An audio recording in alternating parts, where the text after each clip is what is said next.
नमस्कार।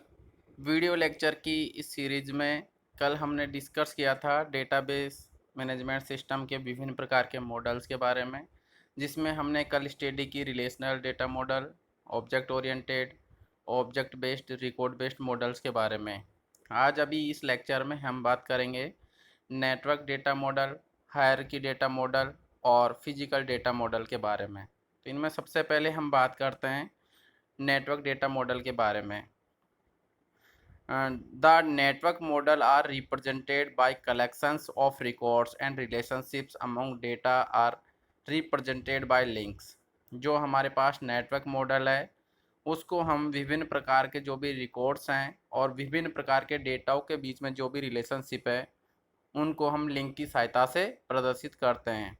विच can be viewed as pointers, जिनको हम पॉइंटर की सहायता से देख पाते हैं।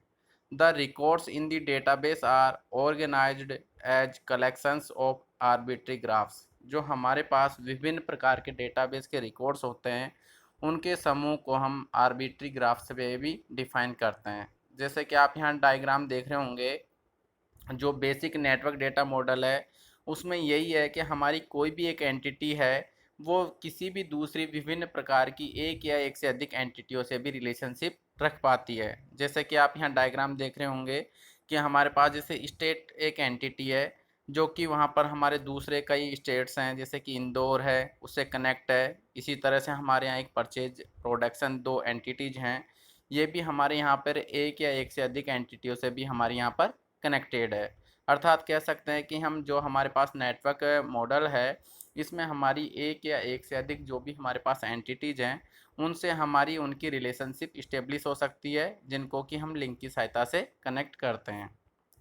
इसके बाद हम बात करते हैं नेटवर्क मॉडल के विभिन्न फीचर्स के बारे में। तो सबसे पहला फीचर्स है data is represented by records and links. जो हमारे पास नेटवर्क डेटा मॉडल है इसमें हमारा कोई भी जो डेटा है उसको हम रिकॉर्ड्स अथवा लिंक की सहायता से प्रदर्शित करते हैं। Second, relationship among the data is represented by links और ऑपरेटर्स। जो हमारे विभिन्न प्रकार के डेटा हैं नेटवर्क मॉडल में उनके बीच में हम उनकी जो रिलेशनशिप होती है उनको किसी भी लिंक की या फिर पॉइंटर की सहायता से प्रदर्शित करते हैं। थर्ड है हमारा all the records are organised in arbitrary form. जो हमारे पास इसमें सारी जो भी हमारे ऑर्गेनाइजेशन होगा, ग्रुप होगा, उसमें हमारे पास जो भी सारे के सारे समूह होंगे, रिकॉर्ड्स होंगे, उनको हम ऑर्बिटरी फॉर्म में प्रदर्शित करते हैं। फोर्थ है the set can have more than one member record but only one owner record.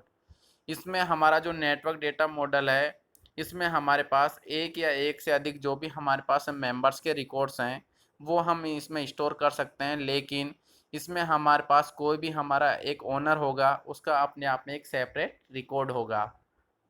Fifth है हमारा the set has one to many relationship between the owner and member records. जो हमारे पास network data model है इसमें हमारी जो भी relationship होगी वो वन टू मैनी होगी। अर्थात कह सकते हो कि यदि हमारे पास कोई भी एक ओनर है तो उसके हमारे पास वहाँ पर काफ़ी सारे मेंबर्स कनेक्ट हो सकते हैं जो अपने आप में रिकॉर्ड्स रखते हैं। इसके बाद हम बात करते हैं नेटवर्क डेटा मॉडल के एडवांटेज के बारे में। इसमें सबसे पहले कॉन्सेप्चुअल सिंप्लिसिटी, अर्थात कह सकते हो कि जो हमारे पास नेटवर्क डेटा मॉडल है वो अपने आप में काफ़ी सिंपल होता है। सेकंड है capabilities to handle more relationship types. जो हमारे पास नेटवर्क डेटा मॉडल है इसके अंदर हमारी ये विशेषता होती है कि ये हमारे पास विभिन्न प्रकार के जो रिलेशनशिप्स हैं, जैसे कि one to one, one to many, many to one, many to many, इनको अपने आप में हैंडल करने की कैपेसिटी रखता है। थर्ड है हमारे पास ईजी टू डेटा एक्सेस। इसमें हम कोई भी डेटा है उसको आसानी से एक्सेस कर सकते हैं। फोर्थ है डेटा इंटीग्रिटी। फिफ्थ है डेटा इंडिपेंडेंस, अर्थात मतलब इसमें हमारा जो भी डेटा नेटवर्क मॉडल है इसमें हमारा कोई भी एक डेटा है वो दूसरे डेटा के ऊपर डिपेंडेंट नहीं रहता है। इसके बाद है डेटाबेस स्टैंडर्ड्स, अर्थात जो हमारे डेटा नेटवर्क मॉडल है उसमें हमारा जो भी डेटाबेस होता है वो काफ़ी स्टैंडर्ड लेवल का रहता है। ये सारी की सारी हमारी जो नेटवर्क मॉडल है उसकी एडवांटेज है, लेकिन इसके अलावा इसकी कुछ डिसएडवांटेज हैं, जैसे कि सिस्टम कॉम्प्लेक्सिटी, अर्थात कह सकते हो कि इसमें जो भी हमारा सिस्टम पे हम विभिन्न प्रकार के जो डेटा मॉडल्स हैं या डेटा हैं उनके बीच में जो रिलेशनशिप इस्टेब्लिश करते हैं, तो उसकी वजह से हमारा जो भी इसमें वर्किंग है वो काफ़ी कॉम्प्लेक्स हो जाती है। सेकंड है एब्सेंस ऑफ स्ट्रक्चरल इंडिपेंडेंस। अर्थात जो हमारा इसमें विभिन्न प्रकार के जो डेटा रिकॉर्ड्स हैं, तो उनमें जो हमारा जो स्ट्रक्चर्स बनता है वो हमारा इंडिपेंडेंस के तौर पर प्रदर्शित किया जाता है। इसके बाद हम बात करते हैं हायरार्किकल डेटा मॉडल के बारे में। The hierarchical model is similar to the network model in the sense that data and relationship among data represented by records and links. जो हमारे पास हायरार्किकल डेटा मॉडल है वो काफ़ी हद तक हमारा जो नेटवर्क डेटा मॉडल है उसकी ही तरह समान होता है, किसमें जो हमारा डेटा और डेटाओं के बीच में जो हमारी रिलेशनशिप प्रदर्शित करते हैं और जो हमारे इनके बीच में रिकॉर्ड्स और लिंक इस्टेब्लिश किया जाता है, तो उसमें हमारा जो हायरार्किकल मॉडल है वो नेटवर्क मॉडल की तरह ही काम करता है। But it differs from the network model in that the records are organised as collections of tree rather than arbitrary graphs. लेकिन जो हमारे पास हायरार्किकल डेटा मॉडल है ये हमारे नेटवर्क मॉडल से जो इसका डिफरेंट रिकॉर्ड्स जो भी होते हैं हमारे पास, तो उनको हम ट्री की फॉर्मेट में यहाँ पर प्रदर्शित करते हैं, जो कि हमारे विभिन्न आर्बिट्री ग्राफ्स के ग्रुप होते हैं। अर्थात कह सकते हो कि जो हमारे पास नेटवर्क डेटा मॉडल है उसमें हमारे पास जो भी रिकॉर्ड्स और लिंक की सहायता से हम प्रदर्शित करते थे, जबकि हमारे हायरार्किकल डेटा मॉडल है इसमें हम जो भी हमारे रिकॉर्ड्स हैं उनको ट्री फॉर्मेट में प्रदर्शित करते हैं, और साथ ही साथ इसमें जो भी हमारा इनको हम प्रदर्शित करते हैं उनको हम ग्राफ से डिफाइन करते हैं। One of the first hierarchical database information management system was developed jointly by North American Rockwell Company। जो सबसे पहले हायरार्किकल डेटा मॉडल है उसका उपयोग IBM के द्वारा इंफॉर्मेशन मैनेजमेंट सिस्टम के द्वारा डेवलप किया गया था, जो कि अमेरिका के रॉकवेल कंपनी और IBM दोनों के जॉइंट सहयोग से तैयार किया गया था। Database model is one of the oldest database model dating from late 1950s। जो हमारे पास हायरार्किकल डेटा मॉडल है ये अपने आप में बहुत ही पुराना डेटाबेस मॉडल है, ये लगभग 1950 के आसपास में डेवलप किया हुआ था। इसके बाद आप बेसिक जो हमारे पास हायरार्किकल डेटाबेस मॉडल है उसका डायग्राम बनाया हुआ है। सबसे ऊपर आप देख रहे होंगे रूट मोड है, और फिर इसके बाद हमारे पास सब रूट है और फिर चिल्ड्रंस है। तो हमारे पास इसमें क्या है कि जो भी हायरार्किकल डेटा मॉडल है उसकी वर्किंग है वो हमारी एक ट्री की फॉर्मेट में काम करती है। जैसे हमारा एक ट्री होता है उसका एक बेसिक रूट होता है, फिर उसके बाद उसकी डिफरेंट टाइप्स की नोड्स होती है। तो इसी तरह से हमारे इसमें क्या है कि एक पेरेंट होते हैं उसके सब चाइल्ड्स होते हैं। तो जो हायरार्किकल मॉडल है वो हमारा एक ट्री फॉर्मेट में वर्क करता है।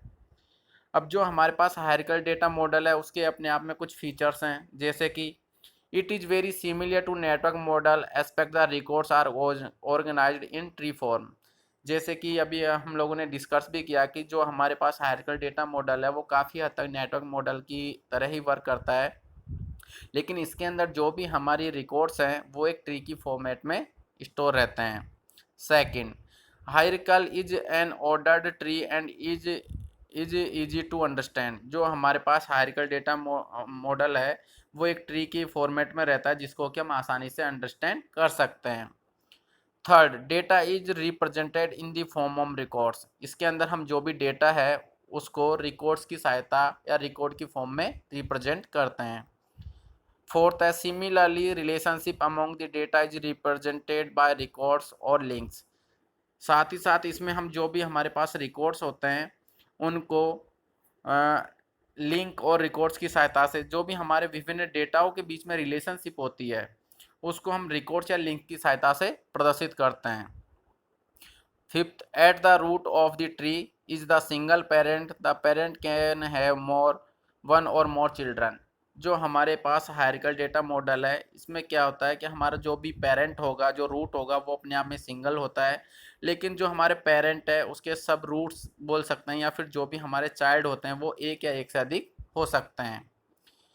जो हमारे पास हायरार्किकल डेटा मॉडल है उसकी कुछ एडवांटेज भी हैं, जैसे कि हमारे जो हायरार्किकल मॉडल है वो अपने आप में सिंपलिसिटी है, सेकंड है डेटा सिक्योरिटी है, थर्ड है डेटा इंटीग्रिटी और फोर्थ है इफ़िशिएंटली। जो सिंप्लिसिटी से मतलब ये है कि हमारा इस पे जो भी वर्क है या फिर ये एक अपने आप में बहुत ही सिंपल फॉर्मेट में तैयार किया हुआ रहता है। डेटा सिक्योरिटी में ये है कि हमारे इसमें जो भी कंट्रोलिंग है या फिर जो भी पेरेंट है उनके हाथ में इसमें हमारी एडमिनिस्ट्रेशन वाला पावर रहता है, इसलिए अपने आप में काफ़ी सिक्योर है। डेटा इंटीग्रिटी से मतलब ये है कि हमारा इसमें काफ़ी जो भी डेटा होता है वो एक रिकॉर्ड्स की फॉर्मेट में रहता है। और इफ़िशियंसी से मतलब ये है कि इसमें हम जो भी वर्किंग है, जो भी हमें रिकॉर्ड्स चाहिए तो हम आसानी से एक्सेस कर सकते हैं। लेकिन साथ ही साथ हमारा जो हायरार्किकल डेटा मॉडल है उसमें कुछ डिसएडवांटेज भी हैं, जैसे कि इम्प्लीमेंटेशन कॉम्प्लेक्सिटी। यदि हम इसको फ्यूचर में इम्प्लीमेंटेशन के तौर पर वर्क करें तो ये हमारे अपने आप में काफ़ी कॉम्प्लेक्स हो जाता है। सेकेंड है डेटाबेस मैनेजमेंट प्रॉब्लम। जो हमारे पास हायरार्किकल डेटा मॉडल है इसमें हमारा क्या है कि जो भी हम डेटा को आपस में मैनेज करते हैं तो उसमें हमें काफ़ी प्रॉब्लम्स का सामना करना पड़ता है। थर्ड है लैक ऑफ स्ट्रक्चरल इंडिपेंडेंस। जो हमारा इसमें जो भी हम स्ट्रक्चर डिफाइन करते हैं या तैयार करते हैं वो अपने आप में काफ़ी लैक होता है। फोर्थ है प्रोग्रामिंग कॉम्प्लेक्सिटी। जो हमारे पास इसमें जो भी हम प्रोग्रामिंग करते हैं ट्री स्ट्रक्चर की वजह से तो वो हमारे उसमें काफ़ी कॉम्प्लेक्सिटी रहती हैं। और फिफ्थ है इम्प्लीमेंटेशन लिमिटेशंस। जो इसको हम यदि हायरार्किकल डेटा मॉडल है उसको इम्प्लीमेंटेशन करना चाहते हैं तो उसमें हमारे पास कुछ कंडीशंस होती हैं, कुछ लिमिटेशंस बनी हुई रहती है जिनकी वजह से इसमें हमें प्रॉब्लम्स आती हैं। इसके बाद हम बात करते हैं फिजिकल डेटा मॉडल के बारे में। जो फिजिकल डेटा मॉडल है, physical data model are use to describe data at the lowest level. जो हमारे पास फिजिकल डेटा मॉडल होता है उसको हम कोई भी हमारे डेटा हैं उनकी सबसे लोवेस्ट लेवल पे होता है।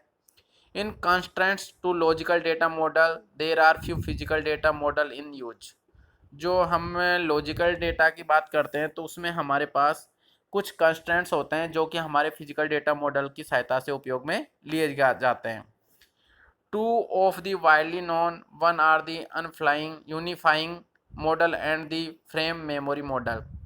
जो हमारे पास इसके जो लोवेस्ट लेवल पे व्यू लेवल में मॉडल्स होते हैं उनको मुख्य तौर पर हम दो भागों में डिफाइन करते हैं। एक है यूनिफाइंग मॉडल और सेकंड है फ्रेम मेमोरी मॉडल। तो जो हमारे पास यूनिफाइंग मॉडल और फ्रेम मेमोरी मॉडल्स हैं इनको जनरली हम उपयोग में किसी भी कॉम्प्लेक्स डेटा को हम तैयार करते हैं वहाँ पर ही हम उनका उपयोग लेते हैं। जनरली इनका उपयोग हम बहुत कम लेते हैं। ये हमारे हाई लेवल के जो भी हम प्रोग्रामिंग या सॉफ्टवेयर तैयार करते हैं वहाँ पर इनका उपयोग किया जाता है। धन्यवाद।